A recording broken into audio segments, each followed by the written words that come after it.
I knew something was wrong the moment her phone lit up on the counter, vibrating twice with that distinct buzzing sound she always claimed was just a work notification. But this one wasn't like the others. It was nearly midnight. She was in the shower, and the message preview on her screen was a name I'd never seen before. Evan. We're still on for tomorrow? Same place? My stomach dropped so fast I swear I felt the floor tilt under me.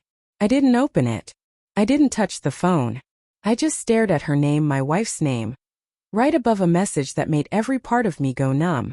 By the time she stepped out of the bathroom, wrapped in steam and a towel, I already knew something dark had taken hold inside my chest. She noticed immediately. "Hey," she said cautiously. "Why are you looking at me like that?" I didn't answer. I couldn't. My eyes were on the counter where her phone lay face down now, as if it were hiding the truth. She followed my gaze and froze. "What?" she whispered. "What happened?" The lie formed on her lips before she even processed the question. I saw it.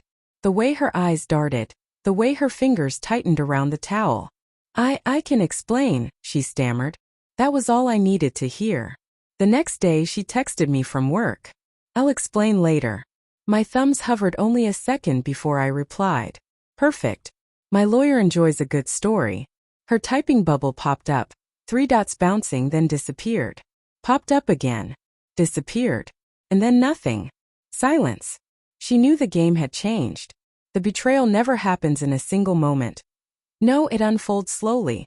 Like the rip of a seam you didn't notice until the whole fabric falls apart. But once you do notice, you can't unsee it. You start collecting every red flag, every uneasy moment, every late-night work emergency you once brushed off because love makes fools out of all of us. That night felt like a lifetime. When she walked through the door, her face was pale, like she'd been practicing excuses the entire drive home. "Can we talk?" she murmured. I gestured toward the dining table. "Go ahead." She sat down, wringing her hands, her wedding ring twisting round and round her finger like it was burning her. "His name is Evan," she began. "I figured. He's just a colleague.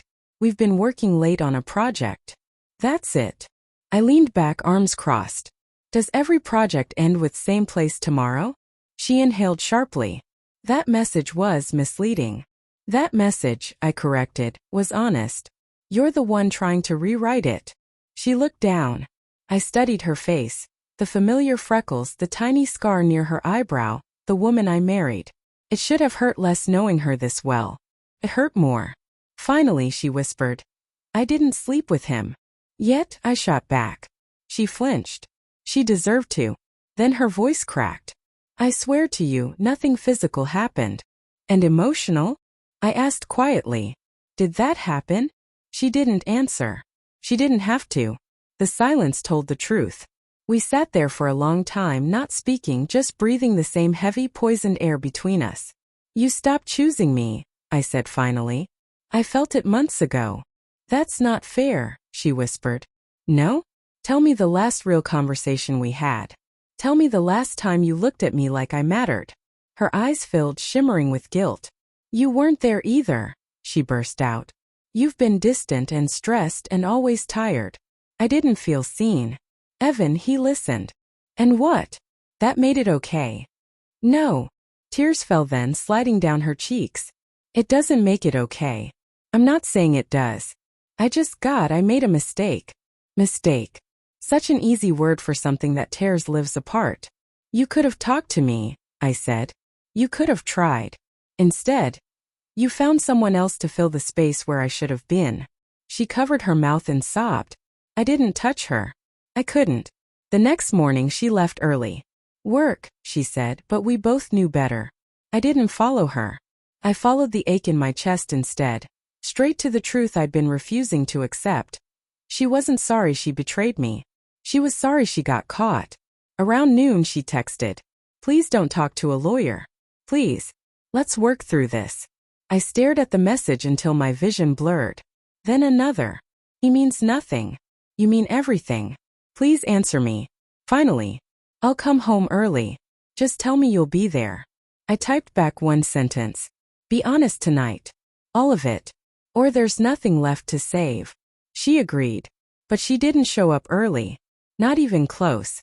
When she finally walked through the door, her eyes were red again. Traffic, she whispered. I looked at the clock. 3 hours of traffic? She swallowed. Hard. Then another blow. Her phone buzzed. And she made the mistake of flipping it over before silencing it. Evan. Are you okay? I'm worried. Her breath hitched. Mine stopped entirely. So, I said quietly. He checks on you now? That's sweet. It's not what you think, she whispered, voice trembling. It's exactly what I think. I stood up. Every part of me shook. Not with rage, but with something colder, heavier. This marriage, I said, can survive distance, can survive stress, can survive mistakes, but it can't survive lies. She stepped toward me.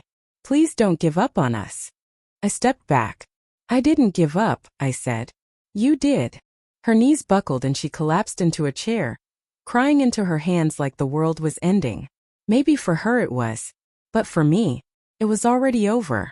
I slept on the couch that night, not because I chose to, but because I couldn't bring myself to share a bed with a stranger wearing my wife's face. In the morning, she whispered, I'll cut him off. I'll do whatever it takes.